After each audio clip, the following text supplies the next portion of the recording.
Olá a todos, muito feliz, muito grata por estar aqui com vocês mais uma vez, estudando a doutrina espírita. E hoje a gente vai falar sobre suicídio. Estamos no mês de setembro, mês de prevenção ao suicídio, e é importante que a gente fale sobre esse assunto. É importante que a gente fale sobre a prevenção ao suicídio. E o tema é viver é a melhor opção. Esse estudo foi quase todo feito em cima do livro do jornalista e palestrante espírita André Trigueiro. É um livro muito interessante, eu aconselho a leitura, é uma leitura rápida, uma leitura muito simples e um alerta incrível sobre o assunto. Mas antes, vamos pedir à espiritualidade amiga que nos ampare, que nos oriente, para que possamos falar sobre esse assunto de forma muito amorosa, com muita consciência, em equilíbrio, que possamos refletir a respeito de um assunto tão importante como esse. Que assim seja. Há momentos na vida em que a própria vida se torna um fardo muito grande e muitos de nós perdem a coragem de seguir em frente. São muitos os caminhos que levam ao suicídio, mas a sociedade ainda ignora a gravidade desse problema e a necessidade de se tomar medidas mais enérgicas, uma vez que trata-se de um problema de saúde mundial.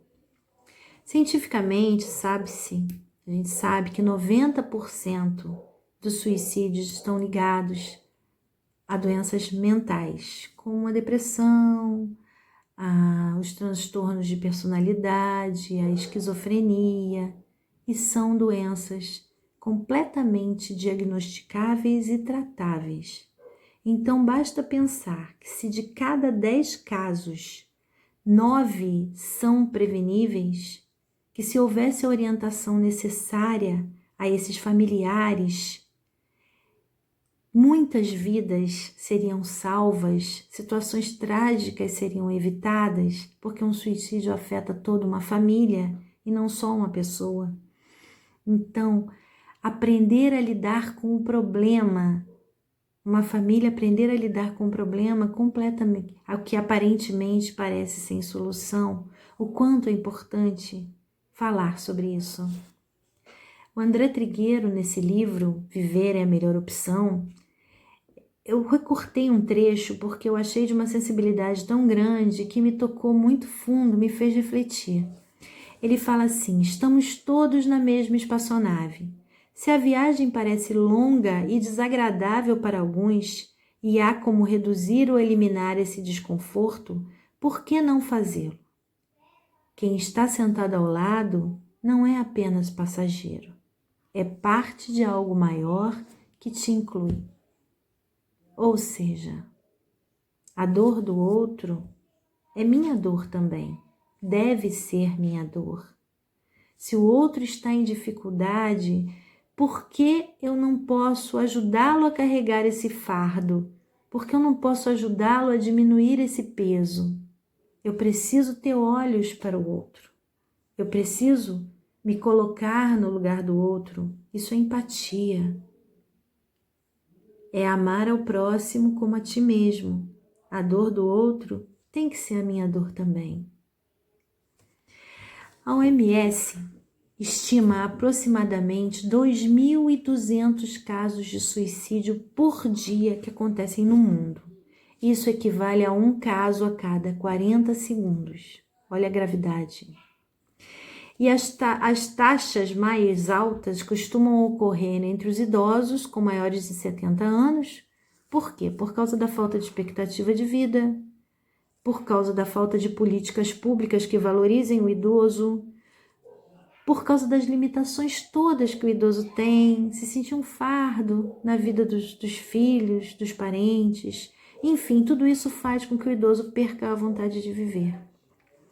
As maiores taxas também estão entre os jovens entre 15 e 29 anos.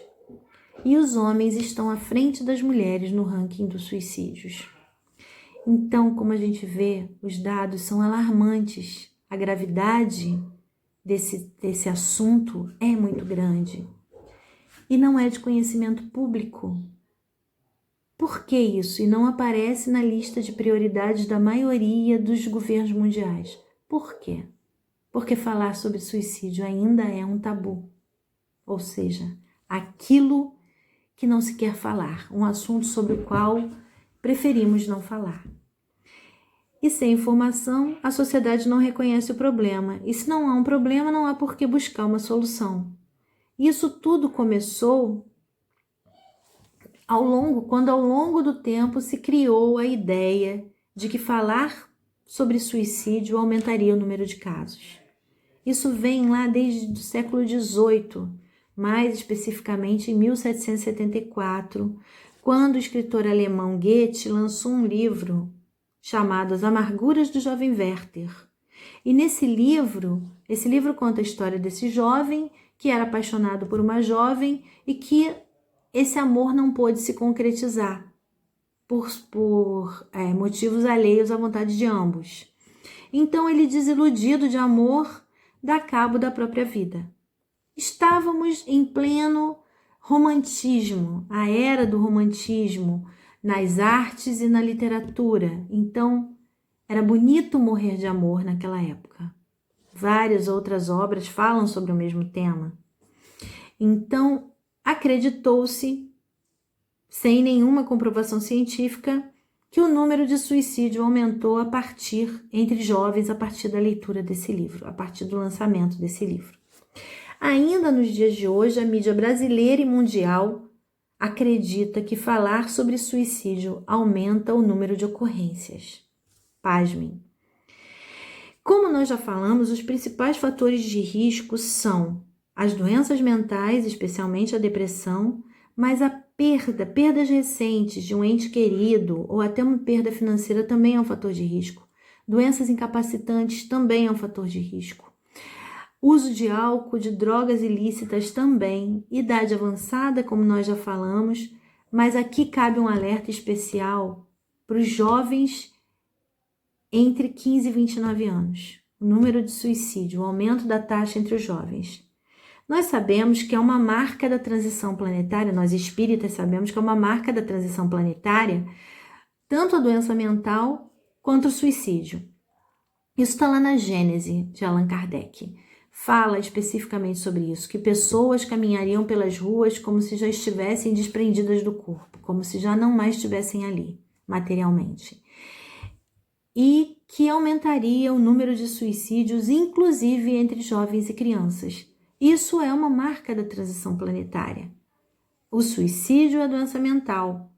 Um até em decorrência do outro, porque como nós já vimos aqui, 90% dos casos tem sua causa em doenças mentais. Então, a doença mental acarretando o suicídio, um em decorrência do outro, né? E não é à toa, gente, não é à toa que Joana de Ângeles, anos atrás, lançou toda uma série psicológica.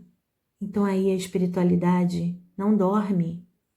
As ferramentas para nós compreendermos, entendermos e buscarmos a solução estão ao nosso alcance. A espiritualidade está aí o tempo todo mostrando para a gente. Mas ser jovem, falando ainda das taxas entre os jovens, ser jovem no dia de hoje é um pouco mais difícil do que sempre foi. O jovem tem as suas angústias, seus problemas existenciais e sempre teve. Só que hoje a gente ainda tem um outro agravante, que é a digitalização do mundo, a vida digital. Estar aparentemente feliz, essa felicidade aparente nas redes sociais, expor uma vida que não existe, expor uma felicidade que não existe, ser bem-sucedido o tempo todo, bem vestido, comer bem, essa exposição toda que é difícil para qualquer um, inclusive para nós adultos, conviver com isso, o que dirá para o jovem. Então, e eles vivem digitalmente, eles são os mais suscetíveis, eles estão ali o tempo todo no mundo digital. Você vai a um shopping, você vê uma mesa repleta de jovens. Estão todos eles sentados na mesma mesa, mas cada um no seu mundo, porque eles estão cada um no seu celular. Não precisava nem estar ali para estar fazendo o que estão fazendo, podiam estar em casa. E se expõem na internet. Quantos casos a gente vê de nudes? Envia nudes para uma pessoa de má fé e essa pessoa publica na internet e aquilo circula no domínio público para todos. E claro, o jovem não resiste, não sucumbe àquela exposição toda, não consegue superar uma situação como essa. Claro, ninguém, nenhum adulto conseguiria, o que dirá um jovem que é muito mais suscetível, muito mais vulnerável. A importância das curtidas, do número de seguidores, um mundo que não é um mundo real, um amigo que não é um amigo real. Nada supera o abraço do amigo, nada supera o ombro amigo ali a nos ouvir, nada supera isso. Só que tá se tornando uma realidade. O amigo virtual, a vida virtual e não a vida real, está sendo substituída, a vida real pela vida virtual. A gente pensa, o filho está dentro de casa, ele está seguro. Não, o meu filho está trancado dentro do quarto, exposto à internet, ele não está seguro. É preciso que a gente observe isso. Isso é um alerta para nós que somos mães, nós que somos pais, nós que temos algum jovem no nosso convívio, professores, enfim, todos somos responsáveis. É importante que a gente tenha olhos de ver esse jovem que já está com atitudes como isolamento social, que sem um brilho no olhar, sem alegria, sem vontade de fazer aquilo que sempre gostou, que sucumbe, com falas de que não é suficientemente bom, que não vale a pena viver, que não está dando conta. Isso tudo é preciso que a gente tenha olhos e ouvidos para perceber esse tipo de situação e se voltar para esse jovem. É muito importante que a gente esteja atento ao jovem, principalmente, aos idosos também, mas ao jovem, principalmente ao jovem. Na visão espírita, a gente falou um pouco sobre a visão geral, mas agora a gente vai falar um pouco sobre a visão espírita sobre o suicídio. A doutrina espírita é aquela que possui maior número de informações sobre a vida espiritual, a realidade espiritual do suicida após o ato, as principais causas e consequências do suicídio e a importância da prevenção. A doutrina espírita, ela explica, ela nos ajuda a entender o que estamos fazendo aqui, de onde viemos e para onde vamos. O que está em jogo quando a gente aborta o nosso projeto existencial? Que o sofrimento é pedagógico, a dor é pedagógica. Estamos num mundo de expiação e provas. O próprio nome já diz, expiação e provas. Então, nesse mundo, a dor e o sofrimento, eles estão aqui para nos ensinar. Eles fazem parte da nossa evolução, do nosso progresso espiritual. É preciso que nós convivamos e aprendamos com essa dor e com esse sofrimento. Não que a gente dê cabo da própria vida, não que a gente destrua esse projeto, todo o projeto reencarnatório. Nós não somos materialistas. Os materialistas acreditam que a vida acaba após a morte. Nós não somos materialistas. Nós sabemos que a vida não se encerra com a morte. Então, a felicidade, gente, não é desse mundo. É preciso que a gente tenha consciência de que o alcance dos nossos atos, outra coisa, respondemos por tudo que fizermos. Qualquer ato bom ou ruim cometido por nós retornará para nós. É importante que a gente tenha consciência e responsabilidade sobre os nossos atos. Isso é lei de causa e efeito, a gente vai responder por eles. Se você fizer o bem, ele vai retornar para você. Mas se você fizer o mal, ele também vai retornar para você. Então, nós não somos vítimas aqui. Nós somos os algozes, nós somos os vilões lá do passado. É importante que a gente tenha essa consciência, e a doutrina espírita faz com que a gente tenha essa consciência. Ela está aqui para nos esclarecer sobre isso tudo. E principalmente que a realidade do suicida é uma realidade muito hostil lá no plano espiritual. Quando ele encerra no meio do caminho a sua trajetória aqui na Terra, ele vai sofrer no plano espiritual. É muito hostil, difícil e dolorosa a realidade do suicida. E tem inúmeros livros da doutrina espírita aí falando sobre isso. Memórias de um Suicida fala muito bem sobre isso. Nosso Lar também fala muito bem sobre isso. E a gente não está aqui para dissecar não esse assunto, não para falar o quanto é doloroso. Até porque pena, a gente aprende também na doutrina espírita que pena nenhuma é eterna. Está nas nossas mãos modificar a nossa realidade. Esse é o livre-arbítrio. E a espiritualidade nos dá a chance abençoada de recuperar e anular totalmente os efeitos do ato suicida. Então, a doutrina, ela nos embasa, ela nos dá todas as ferramentas para nós buscarmos, para não errarmos. E se errarmos, para tentarmos e conseguirmos consertar, anular aqueles efeitos do ato equivocado do suicídio. É importante também a gente falar sobre o suicídio indireto. O que é o suicídio indireto? É aquele onde você mina as funções vitais do seu corpo físico. Ou seja, você diminui a sua existência aqui. Você destrói o seu corpo físico. E se existir uma perspectiva de você viver 80 anos, você vai viver 65, por exemplo. Por quê? Porque você destruiu o seu corpo físico. E de que forma a gente faz isso? Através do cigarro, da bebida, das drogas, o excesso na alimentação, o sedentarismo. Tudo isso provoca. Lá no livro Nosso Lar, relata que André Luiz, com a vida boêmia, a falta de controle nas explosões de cólera, o autocontrole, ele acabou destruindo o aparelho gástrico dele. Consequentemente, ele encurtou a sua trajetória espiritual, a sua encarnação.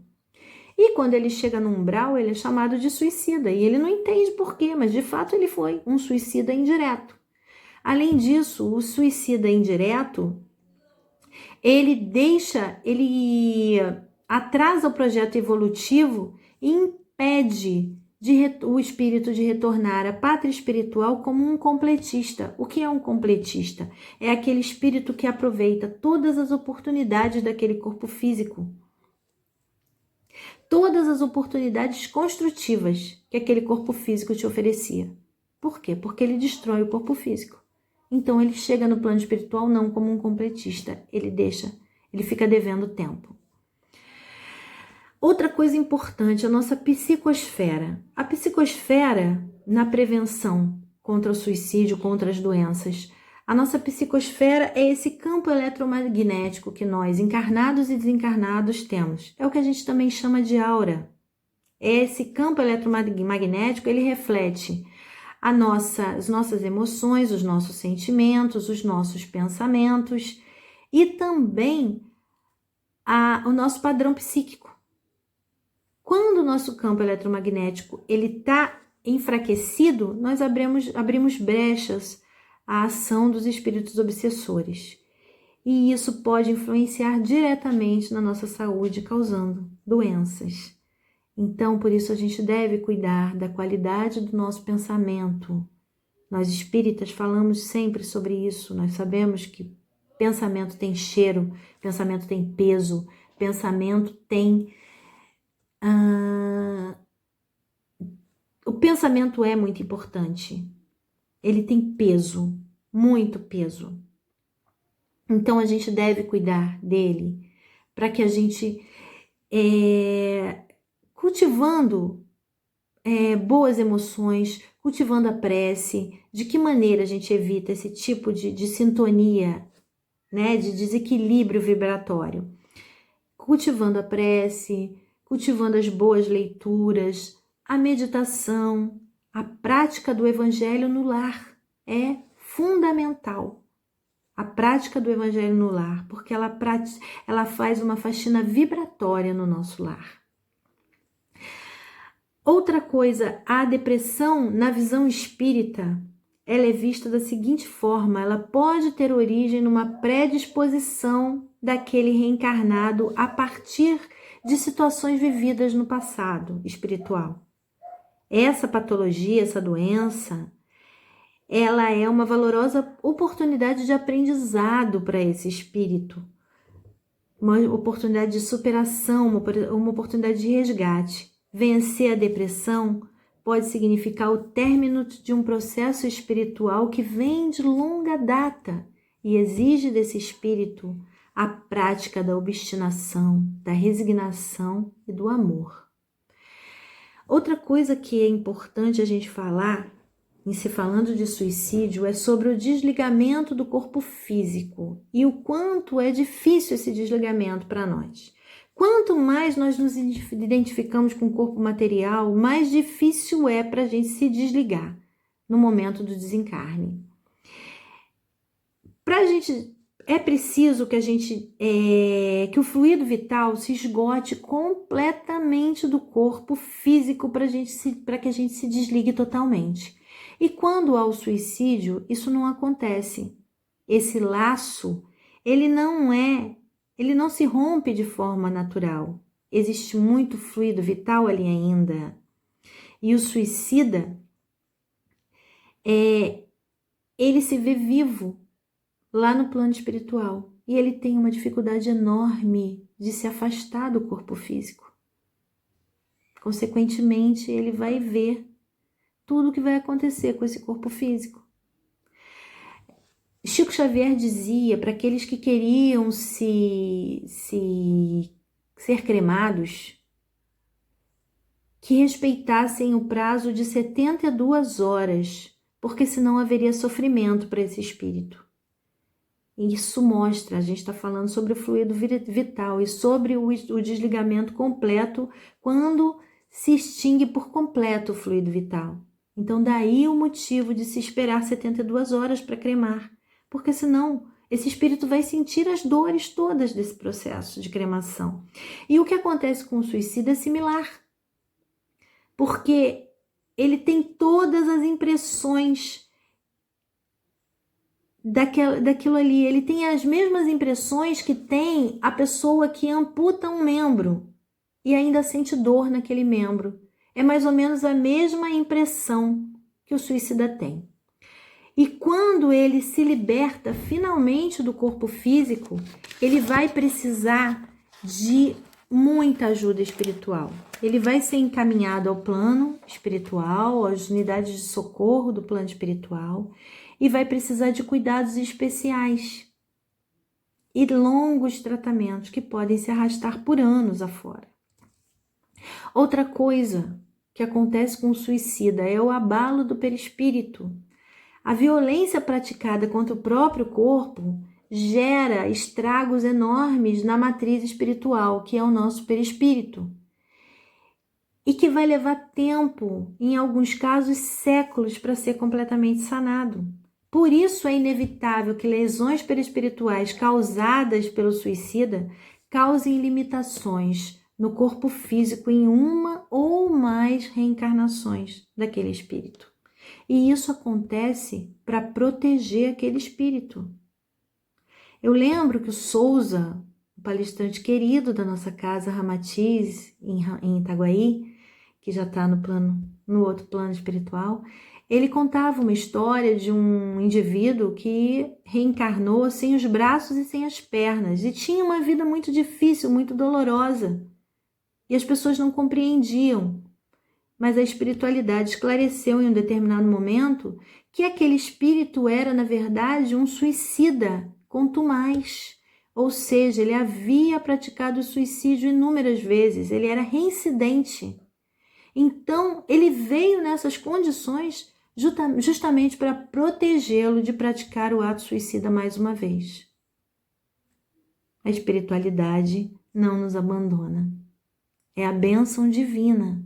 Parece uma imensa dor, mas é para a própria proteção dele, para que ele não se comprometesse um pouco mais. Também se fala muito sobre o umbral quando se fala em suicídio. E o umbral, na verdade, a nossa consciência nos leva, nos condena a suplícios dolorosos em razão dos nossos erros. Essa autocondenação moral que leva o suicida a um ambiente magneticamente compatível ao seu psiquismo desequilibrado e culpado. Esse ambiente é um umbral que fica nos arredores da Terra. Além dos suicidas, outros espíritos também vão para lá, espíritos ignorantes, desnorteados. E há relatos mediúnicos de que é um ambiente muito difícil, muito doloroso e muito hostil. Mas, como a doutrina espírita também explica que não existem penas eternas, a espiritualidade amiga não nos abandona.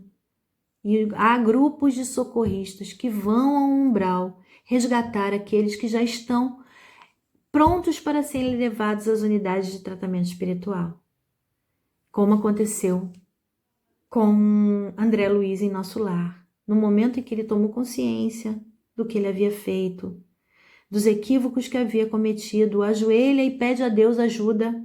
No mesmo momento aparece Clarencio lá, o espírito protetor, que o leva do umbral, o leva para a colônia de tratamento.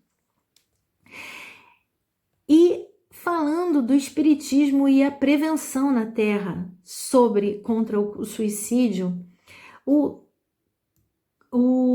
centro de prevenção ao suicídio mais conhecido no Brasil é o Centro de Valorização da Vida, ou CVV. Esse Centro de Valorização da Vida, esse grupo, ele atua desde 1962, iniciou em São Paulo, e é um grupo não governamental que funciona apenas com o apoio dos próprios voluntários. Eles não têm ajuda do governo, eles sobrevivem às próprias custas e fazem um trabalho divino, magnífico, e que foi inspirado no Espiritismo. O criador do grupo, ele lendo o livro Memórias de um Suicida, de Ivone Pereira, ele acaba, porque o livro faz um alerta para que a Terra buscasse criar grupos de prevenção ao suicídio, que impedissem o suicídio. E ele, a partir da leitura do livro, ele resolveu criar o grupo, e criou. E é clara a atuação dos dois planos da vida no grupo, nesse grupo de prevenção à vida, no Centro de Valorização da Vida, o CVV. E ele tem tamanha importância que tem um número parecido ao número do grupo do Corpo de Bombeiros, da polícia, um número de apenas 3 dígitos. Centro de Valorização da Vida, CVV, número de telefone 141. Funciona 24 horas por dia com pessoas altamente qualificadas e que guardarão sigilo de tudo o que for dito. Então, é um grupo a ser procurado num momento de dificuldade, porque eles têm profissionais lá para te atender. E em que momento tem um relato deles que deixa claro a atuação dos dois planos, inclusive do plano espiritual nesse grupo. Eles mostram um relato de um homem chamado Josué, um nome fictício, claro, Josué, e ele liga para o Centro de Valorização da Vida falando assim: eu estou ligando para esse número para dizer que eu vou me matar, mas eu não sei nem por que eu encontrei esse número e nem por que eu tô ligando. Eu só quero dizer que eu vou me matar. E aí ele foi conversando com o voluntário, e o voluntário foi conversando com ele. E o que acontece? Porque nesse momento, com essa fala, já dá para perceber a atuação da espiritualidade. Mas além disso, a esposa, vendo a situação desse marido, ela pede auxílio à espiritualidade, ela pede auxílio a Deus. E nesse momento, a espiritualidade move todo um grupo para dar suporte a esse voluntário e para envolver esse irmão Josué. E ao final da ligação, ele diz que aquela ligação foi muito válida, porque ele repensou o ato e ele não ia mais cometer o suicídio. Então isso mostra o quanto a espiritualidade nos apoia, não nos abandona e o quanto ela está ligada a esse grupo de prevenção, de valorização da vida. 141 CVV funciona 24 horas por dia, gente. É importante a gente guardar esse número conosco. E é importante nos lembrarmos que nos momentos difíceis a providência divina não nos desampara. Os nossos amigos espirituais, eles estão conosco em todos os momentos da nossa vida. Eles nos inspiram soluções aos problemas, eles nos inspiram o que fazer nos momentos difíceis, mas eles não fazem por nós, eles respeitam o nosso livre-arbítrio. É assim, com muito respeito. Mas é importante que a gente esteja em sintonia com eles, para que possamos ouvi-los, para que possamos percebê-los, perceber as suas inspirações. E como é que a gente fica em sintonia? Quando a gente busca ajuda, quando a gente busca a prece, quando a gente busca o passe espiritual, as terapias psicológicas e psiquiátricas terrenas que estão aí ao nosso alcance, grupos como o Centro de Valorização da Vida, a leitura espírita está ao nosso alcance, a série psicológica de Joana de Ângeles. É muita coisa, o Evangelho segundo o Espiritismo, é muita coisa ao nosso alcance para nos ajudar, as ferramentas estão aí à nossa disposição. É importante que a gente perceba, é importante que a gente se volte, é importante que a gente esteja em sintonia, porque ninguém nasce para dar cabo da própria vida. Nós fomos colocados no melhor lugar para o nosso aperfeiçoamento. E cada reencarnação é um projeto único, muito bem planejado, muito bem trabalhado. Eles estão lá torcendo por nós. Acreditemos nisso. É importante saber que nenhum sofrimento dura para sempre. Se o momento está difícil agora, ali na frente vai melhorar. Busque ajuda e estejamos atentos àqueles que estão à nossa volta. Lembremos, guardemos a certeza pelas dificuldades já superadas, que não existe mal que dure para sempre. É isso, gente. Muito obrigado mais uma vez por estar aqui com vocês e até o nosso próximo encontro.